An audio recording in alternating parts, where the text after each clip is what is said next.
Hello everyone. In this video we're going to take a look at the Arnold standard shaders and how to assign shaders to geometry in Houdini.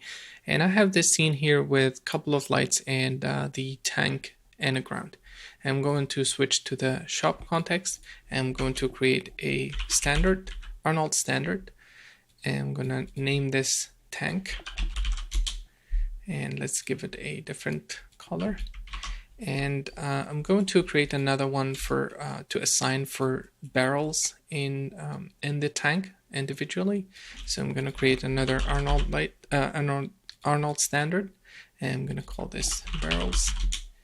And we want to make the color darker and reduce the diffuse. And we're going to create something for the ground. So I'm going to type in Arnold standards again, and we're going to leave the ground as the default. And we're going to switch back to the object context, and there is two ways to assign shaders. We can select the object and use the material. So I'm going to do that here for the ground. Assign the ground. And then for the tank, we have, if we assign a shader here, it's going to affect all the objects of the tank.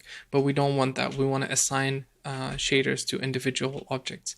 So if I dive inside, I have separated two groups from the tank, and on the left here I have the barrels, and on the right I have the tanks. And I'm going to use a node called set material, and here we're going to connect the node and then use the material browser. So I'm going to select the barrels, and we're going to do the same thing. I'm going to create another one here, and we're going to browse for the tank. And now we have assigned the various shaders to the various objects. And let's see, we have a camera here, and I have the Arnold render, and I'm going to hit render.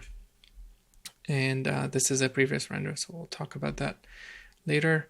And I don't have the ground, so I'm going to include the ground for now. So you can see the barrels are black, and let's hit render again to get the ground out, to export the ground. And you can see the barrels are black, and the ground is has the proper shader and the tank as well. So now we can tweak the shaders a bit more. And I'm going to change the camera position, something like this, to get a better viewing angle of the sunlight. And I'm going to start playing with these values. So the Arnold standard has a few tabs. The first one is the diffuse, second specular, third is reflection, fourth is refraction, emission, SSS, and AUVs. And the two most important ones that we're going to be focusing on at this point are the diffuse and the specular. And we have the diffuse color here. We can change it. We can change the tank color if we want to. And you can see we have a live feedback of the interactive rendering, and we can reduce the amount of diffuse that we have. And if we set it to 0, it's basically black. We don't have any information because we don't have any specular. And we can control the amount of, this is a global multiplier, and we can decide, we also have individual controls to control the direct diffuse and indirect diffuse, and we're going to learn more about these once we get to the rendering options. And then we have the roughness. If we want to create something that has rougher diffuse, we can use this option here, and this is very helpful to create things like stone and stuff like that. And then this backlight here is can simulate fake translucence, so you can use this option to get some lighting from behind passing through the object, and this is very useful for things like leaves and stuff like that. And I think that's pretty much it for the diffuse. And the next one is the specular, and right now it's set to 0, and I'm going to start increasing that. And you can see the the higher the value, the more specular we're getting. I'm actually going to turn off diffuse all the way, just to see the reflection component of the shader. So right now we're getting this much reflection, and the direct and specular and indirect specular can be used to control the reflection of the lights versus the object individually. And this is the roughness. So the lower the value, the less blurry the reflection is going to be, and the higher the value, the rougher the surface is going to be.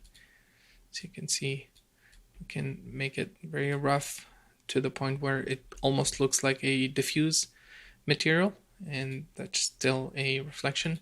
And we have anisotropy control if we want to stretch the specular highlight. And we can also choose to rotate it if we want to. So I'm going to do that. And you can see how the specular is rotating. And this is very useful to create things like brushed metals and cloth and stuff like that. So I'm going to set this back to 0, and this is back to 0 as well. Sorry, to 1. That's the default is, sorry, 205.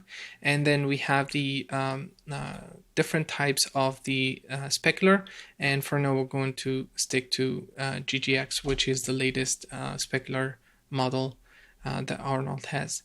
And the Fresnel is off by default, so now we're not getting any Fresnel effect. And if we turn on a Fresnel, we're getting basically 0 reflection to the things that are facing directly the camera, and we're getting 100% reflection to things that are far facing away from the camera. And we can start increasing that to get more reflection overall when viewed from looking straight at the object, at the surface normal. So we can use that. And I think these are pretty much the most important controls that we're going to be using. I'm gonna change the color of the diffuse back to yellow. I'm gonna increase the diffuse and leave the specular as well. And I think that's pretty much it for the main controls of the shader. These are what we're going to be using primarily, and later on we'll talk more about the remaining sections. And for the barrel, I'm actually going to change the camera, and I'm going to pause this, actually cancel that, and I'm going to use the interactive rendering, and I'm going to drag on the viewport, and this should give us a live preview on the viewport. And the advantage of this, we can move the camera around, and we get live feedback. And for the barrels, I'm going to give them a little bit of reflection, and I'm going to turn on Fresnel. You can see we have more reflection happening here. And we can also introduce some reflection to the ground. So I'm gonna select the ground shader, and I'm gonna turn on reflection. And you can see it's very reflective now. And I'm gonna turn on the Fresnel fall-offs.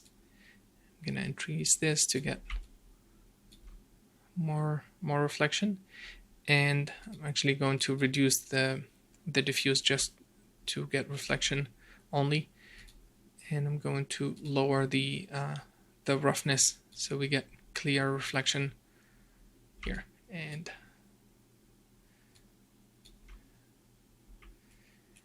yeah, and this is pretty much it. In the next video, we're going to start talking about the render settings and the various ray types in Arnold. Thanks for watching, and see you in the next.